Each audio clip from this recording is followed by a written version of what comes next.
Mutton குழம்பு டேஸ்ட்டில் சூப்பரான வெஜ்ஜு குழம்பு புரட்டாசி கடைபிடிக்கிறீங்கன்னா உங்களுக்கு இந்த ரெசிபி ரொம்பவே ஹெல்ப்ஃபுல்லாக இருக்கும். வாங்க அதை எப்படி செய்யலான்னு பார்த்துடலாம்.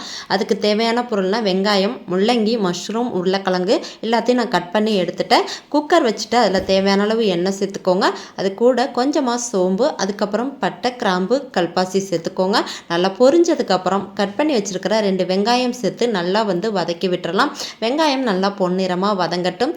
இந்த குழம்பு செய்கிறதுக்கு அதிக நேரம் எடுத்துக்காதுங்க. ஒரு குக்கர்லேயே நம்ம ஒன் பார்ட் ரெசிபி மாதிரி பண்ணிடலாம். ரொம்ப டேஸ்ட்டாக இருக்கும். மட்டன் குழம்பு சாப்பிட்ற அதே டேஸ்ட்டில் தாங்க இருக்கும். இதை வெஜ் குழம்புன்னு சொன்னால் யாருமே நம்ப மாட்டாங்க. அந்த அளவுக்கு நல்லா ஃப்ளேவர்ஃபுல்லாக நல்லா டேஸ்ட்டாக இருக்கும். வெங்காயம் நல்லா வதங்கிருச்சு. இப்போ 1 டேபிள் ஸ்பூன் அளவுக்கு இஞ்சி பூண்டு பேஸ்ட்டு சேர்த்துக்கிறேன். அதுக்கப்புறம் 2 தக்காளி மிக்சியில் அரைச்சி வச்சுருந்தேன், அதையும் சேர்த்துக்கிறேன். தக்காளி சேர்த்ததுமே மிளகாய்த்தூள், மல்லித்தூள், மஞ்சத்தூள், கரம் மசாலா இதை எல்லாத்தையும் தக்காளியோட சேர்த்துருங்க. சேர்த்துட்டு மசாலாவோட பச்சை வாசம் போகிற அளவுக்கு நல்லா வதக்கி விடுங்க. மசாலா நல்லா வதங்கி எண்ணெய் பிரிஞ்சு வந்ததுக்கப்புறம் நம்ம கட் பண்ணி வச்சுருக்கிற காய்களை உள்ள சேர்த்துடலாம். என்னென்ன காய்கள்னால் நான் இன்றைக்கி 2 முள்ளங்கி, கொஞ்சம் மஷ்ரூம், அதுக்கப்புறம் உருளைக்கிழங்கு. இந்த மஷ்ரூமும் முள்ளங்கியும் சேரும்போது அப்படியே மட்டன் குழம்பு வாசம் வீடு முழுக்க நல்லா கமகமன்னு வீசுங்க. மசாலாவும் காய்களும் நல்லா மிக்ஸ் ஆகிற அளவுக்கு நல்லா மிக்ஸ் பண்ணி விட்டுக்கோங்க. அடுத்ததாக கொஞ்சமாக கருவேப்பிலை, மல்லித்தலை இப்போயே சேர்த்துக்கோங்க. அப்போ தான் நம்ம காய்களில் தண்ணி ஊற்றி வேக வைக்கும் போது நல்ல ஒரு வாசமாக இருக்கும். அதனால் கொஞ்சமாக மல்லித்தலை, கருவேப்பிலை சேர்த்துக்கிறேன். அதையும் சேர்த்துட்டு நல்லா மிக்ஸ் பண்ணி விட்டுட்டு முள்ளங்கி, மஷ்ரூமை மிஸ் பண்ணிடாதுங்க. மெயினான காய்கள்னால் இதுக்கு முள்ளங்கியும் மஷ்ரூம் தான். இது கூடவே கருவேப்பிலை, மல்லித்தலை எல்லாத்தையும் சேர்த்து நல்லா மிக்ஸ் பண்ணும்போது நம்ம கறி வேக வைக்கும் போது எப்படி ஒரு ஸ்மெல் வருமோ அதே போல் ஒரு சூப்பரான வாசம் நம்ம வீடு முழுக்க நல்லா வீசுங்க.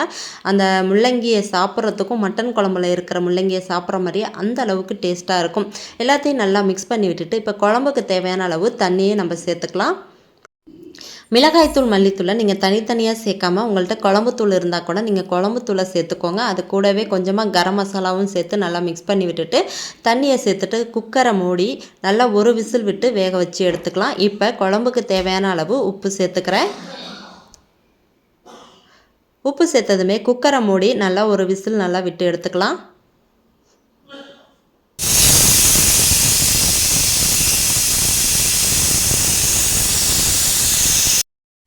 குக்கர் ப்ரெஷர் போனதுக்கப்புறம் குக்கரை ஓப்பன் பண்ணிக்கிறேன்.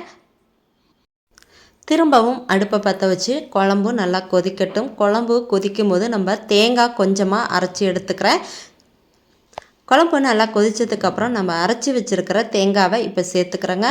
தேங்காவை சேர்த்துட்டு ஒரு 5லேருந்து 7 நிமிஷம் நல்லா குழம்பு கொதிக்கட்டும். காய்கள்லாம் கட் பண்ணிட்டோம்னா இந்த குழம்ப வெறும் 10 நிமிஷத்தில் நம்ம டக்குன்னு வச்சிடலாம். குக்கருங்கிறதுனால நமக்கு ரொம்ப ஈஸியாகவே வேலை முடிஞ்சிடும். ரொம்ப டேஸ்ட்டாகவும் இருக்கும். இன்க்ரீடியன்ட்ஸ் கம்மி தான், ஆனால் டேஸ்ட்டு சூப்பராக இருக்கும். இதே போல் நீங்களும் உங்கள் வீட்டில் ட்ரை பண்ணி பாருங்கள். குழம்பு நல்லா கொதித்ததுக்கப்புறம் லாஸ்ட்டாக மல்லித்தலை தூவி அடுப்பை ஆஃப் பண்ணிடுங்க. ரொம்ப டேஸ்ட்டான நான்வெஜ் டேஸ்ட்டில் சூப்பரான வெஜ் குழம்பு நம்ம வீட்டிலே ரெடி பண்ணியாச்சு. நீங்கள் உங்கள் வீட்டில் இந்த ரெசிபியை ட்ரை பண்ணி பாருங்கள். ட்ரை பண்ணி பார்த்துட்டு எப்படி வந்துச்சுங்கிறத கமெண்ட் பண்ண மறந்துடாதீங்க. இப்போ தான் நம்ம சேனலை நீங்கள் புதுசாக பார்க்குறீங்கன்னா வீடியோவை லைக் பண்ணுங்கள். மறக்காமல் சேனலை சப்ஸ்கிரைப் பண்ணிக்கோங்க. உங்கள் ஃப்ரெண்ட்ஸ் அண்ட் ஃபேமிலி கூடயும் ஷேர் பண்ணிக்கோங்க. தேங்க்யூ ஃபார் வாட்சிங்.